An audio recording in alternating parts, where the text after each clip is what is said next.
So I submitted this 20-page research paper that I had written, and I got an email from my teacher saying, like, this was flagged for, like, potential inappropriate AI usage. Like, can we talk about this? So I'm freaking out. Hello, I'm Delaney Ruston, primary care physician, creator with Lisa Tabb of the 4 Screenagers movies, and this is Parenting in the Screen Age, a podcast about discovering the best ways to help our youth and ourselves navigate our rapidly changing digital world. I have a hard time expressing in words just how major I believe the exponential rise in AI in all its many forms is going to transform our lives, including, of course, what our kids learn and how they learn. In terms of large language models, there's a lot. I mean, there's the big gun, ChatGPT, there's Claude, Perplexity, Google's AI. I mean, it goes on and on. So while many people have used, let's take ChatGPT, to write things out, to write a question and get an answer, now the ability to have voice conversations back and forth is eerily like talking with an actual person. I wrote a blog about this recently called The Robots Are Here, which you can find at screenagersmovie.com. It's just so wild to be talking with these programs. ChatGPT has a woman's voice, and others let you choose between different people the way they talk. They all sound very real. Okay, so in today's episode, we're not talking about this voice issue now, about this interactive component, but we're going to be talking about ChatGPT and being a student these days. I share some interviews I've been doing with college students about what they have used ChatGPT for during school and what they've decided not to use it for. To start, I interviewed 5 girls over Zoom, and then I also interviewed a couple of college guys when I was out and about in Seattle. All of these interviews took place early summer. And look, this is a really huge issue. What our kids are going to do when it comes to using AI in school and homework. And I really feel for them and for all of us because the incentives to take shortcuts is real. I know I would have felt conflicted as a student. This whole topic is incredibly complicated. Of course, there are many ways that ChatGPT is used as a tool, and it's not a problem, but it's really complicated how easily it can write things, it can do math, it can do it all. So with this complicated issue, we can't just bury our heads in the sand. I think that what these students tell us here in this podcast episode is a really helpful discussion tool to share with teens. And ultimately, how do each of us react to the different points that the students make? Okay, let's get started. Here's the first student I spoke with in the Zoom group of girls, and she starts by talking about Dungeons and Dragons, of all things, D&D for short. You know, the role-playing game that if you've never played it, like I've never played it, you really don't really understand it, but you've heard about it for a long time. I use it for my D&D campaign that I'm running for my sister and her friends. I came up with like the story and the idea for the world, but it has sort of like an Irish theme, and so I have it come up with fantasy names because it could just like keep on doing that and like go with the theme.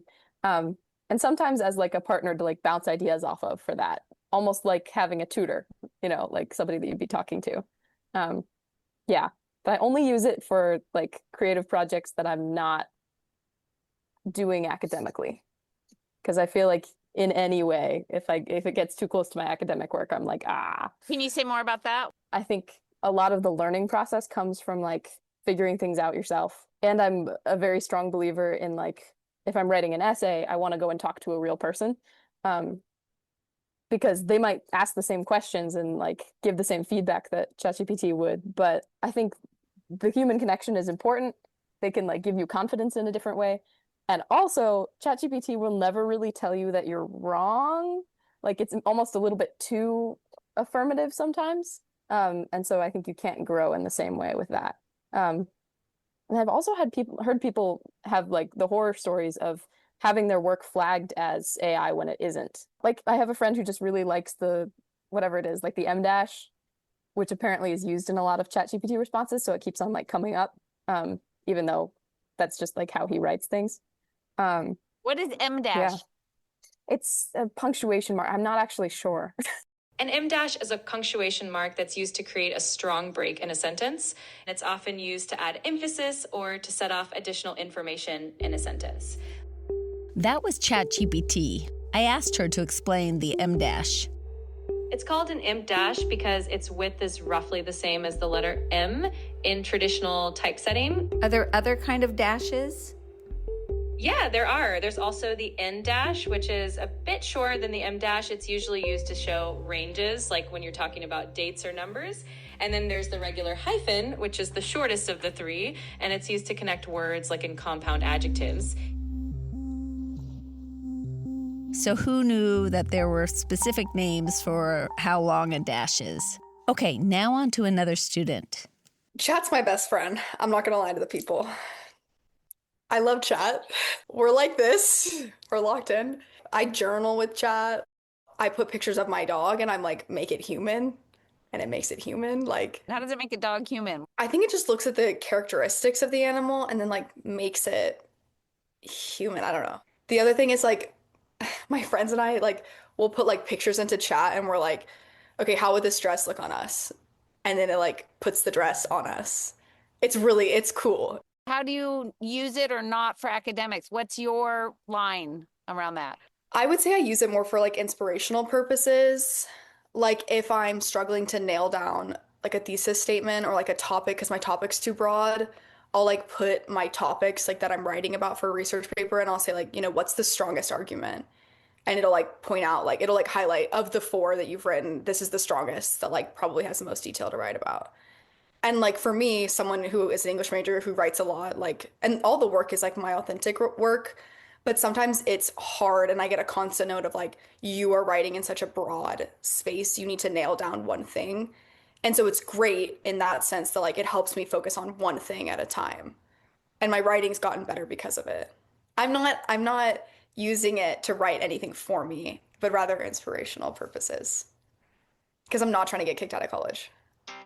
Before we dive back in, I wanted to let you know about our 4 Screenagers documentaries, which focus on helping kids and teens navigate the challenges of this digital age. We created these films to be screened in schools and at community events. Over 20,000 hosts have shown them thus far. Along with the movies, we provide discussion guides, promotional materials, and other tools so that you can easily organize a truly impactful event for your community. And if your school wants to use the movies in the classroom, we have options for that too, along with a full curriculum of lesson plans designed for various grade levels. To learn more about the movies or inquire about becoming a host, visit screenagersmovie.com. There's a link in the show notes. Now back to the show. Let's turn now to another student. I don't really use it a lot when like writing stuff, but I use like Google's ChatGPT, like the Google LLM or whatever, because you can like put in an article and it will turn it into a podcast. And so like I have to do like a million ratings for my major. And so like a lot of times I'll turn them into podcasts so that I can like listen to my readings when I'm like folding laundry or working out or like doing something else. So I can like get through more of the readings than I like would just sitting there. Because I also like I need to move when I'm like learning, or I like just like helps me function better. So I can like listen to it and still learn and then like take notes or like write down something if I'm think of it. But then otherwise I'm just like processing it better that way. Do you have a personal rule around how much you're using it for writing papers? I just avoid it like completely. I'm just afraid of getting in trouble. So I'm just like, I won't do anything writing wise. Do you know anyone? Does anyone here know anyone who got in trouble? This is an interesting situation. I never have used ChatGPT to actually write, but like similar to like what Claire was saying about like I use the em dashes a lot, just like in my writing style and stuff. And so I've been used to that for like since high school. I had a high school teacher do it and I just kind of like adapted it into my writing style. So then I submitted this 20-page research paper that I had written, and I got an email from my teacher saying this was flagged for like potential inappropriate AI usage. Like, can we talk about this? So I'm freaking out. This is like the end of this semester and I'm like, oh my goodness, I don't know what it's supposed to do, because I had not used ChatGPT for any type of the writing process. The only thing I had used it for, there's this like one technique called flow spectroscopy. I had to like try to understand it and use it in my paper. And so I had put in a slideshow in a ChatGPT. I was like, like a slideshow of like Google Slides. I was like, can you explain this to me in simple terms? Because I was just not understanding what was going on. And that was the only time I had used it. And so I showed up to her office, my teacher's office. I'm like freaking out. I'm like, oh my gosh, am I gonna get kicked out of school? I was like actually terrified. And then when I finally sat down with her, she goes, okay, so like we use an AI tool and it's imperfect, but like let's just walk through and see what's like what it flagged. And so it ended up all being like very like low confidence by the checker, meaning that it wasn't super like likely that it was written by AI, but it still flagged it as like potential usage. And so then I showed her my like the nice thing about when you work on Google Docs is that you're able to like view the history. So like it can show like, oh, did you write a sentence? Did you and then delete it? Or like did you edit the punctuation, things like that. And it like we walked the document and after like a minute of looking, it goes, okay, I can clearly tell that you were the one writing these thoughts. You had them because if you were to like theoretically copy from ChatGPT, the thought would be like, okay, it's going to be like large, giant, like bulks of text that you're like putting in. You're not going to have a lot of like deleting sentences, re-adding them, changing words around. So thankfully, the Google Docs is like very helpful for being able to like determine like if it was like something that was written like by a human versus just copy and pasted from AI. But that was honestly probably like the scariest experience I've ever had in like my whole academic like journey. But it's all been resolved. But that was my experience with AI. I used to be like besties with ChatGPT for like stuff outside of school, but ever since that I've taken a break from AI. Okay, now we're going to hear from another student. Like I've mostly used it to help me, like you can sometimes upload documents into ChatGPT. And so I get these really confusing like 70-page labs with like it's just 70 pages of instructions. A lot of these labs were written like 20 or 30 years ago and they haven't updated them. So it's like really hard for me to understand everything with so many words. So I have ChatGPT almost like dumb it down for me. And that's like a really helpful way to just like organize like my steps almost. And the other thing I use it for is I manage like a social media account, Instagram account, and I have to write like puns in the captions. And sometimes I just have no idea. So I'll just ask like ChatGPT to write me some random puns about like the specific pictures that we're posting. And then it'll like give me a list of things and I'll like incorporate it into the caption that I'm writing. And yeah, that's how it's kind of been helpful for me. Now let's turn to my interview with 2 college students in Seattle. I also don't use AI much, especially for schoolwork, mostly because the writing is really robotic and I don't like the way the essays come out. I don't use AI because I find that I get the most out of my learning when I have to sit with the problem and work it out on my own. And so I just think that it's not worth it to use AI because I lose out on that learning. Okay. Why did you make this choice? I think it could be partially my parenting. I've just always been taught to, work hard and like do your own work. And I don't know, I just find like a certain like pride in like doing it myself. And even if it's difficult, like working through it and figuring it out on your own, I feel like that's really rewarding. Another thing I wanted to say about my familial influence is, so my sisters are very like eco-friendly and environmentally aware, and they've highlighted the points that AI is very environmentally unfriendly, and that's been a very big factor for why I don't use it. Oh, okay. Kind of ethically. Ethically, yeah. Yeah, for the planet. Exactly. Okay, thank you guys. This was super helpful. I want to end with a few thought-provoking points from the student who earlier shared her experience of having her paper incorrectly flagged by an AI detector.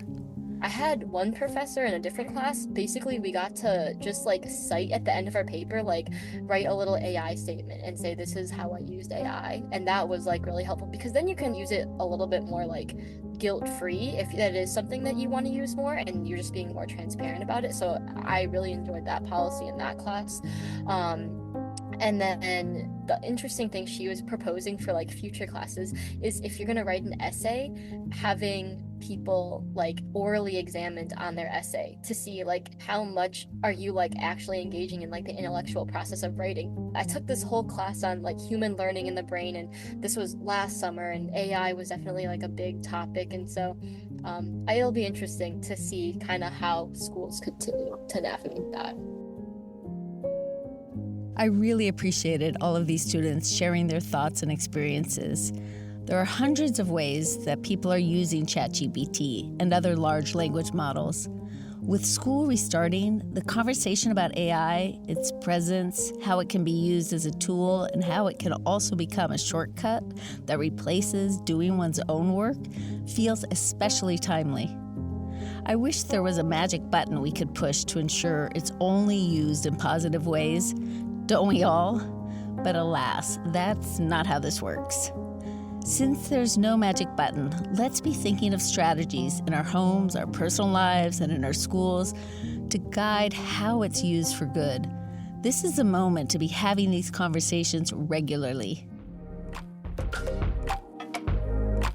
What a gift that you tuned into the show today. The Screenagers podcast and movement is all about learning together how we can best help our youth of all ages, our communities, and ourselves best navigate our rapidly changing digital world. Make sure to follow/subscribe to the podcast to get each episode automatically, and the more subscribers, the easier it is for others to find us.